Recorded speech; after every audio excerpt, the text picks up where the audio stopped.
नमस्कार मित्रांनो. कित्येक पिढ्या असं होत गेले, की आजोबांनी आपल्या वडिलांच्यात, वडिलांनी आपल्यात आणि आपण आपल्या पोरांच्यात फक्त स्वप्न बघत आलोय.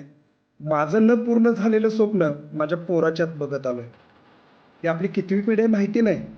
पण ही स्वप्न का पूर्ण होत नसतील, याचा जरा विचार करूया आपण सगळेजण. हे स्वप्न तुमच्या मुलांचं तरी पूर्ण होतंय का? आणि त्यासाठी काय करावं लागत असेल, याचा अभ्यास करूया. इथं चूक एकच आहे.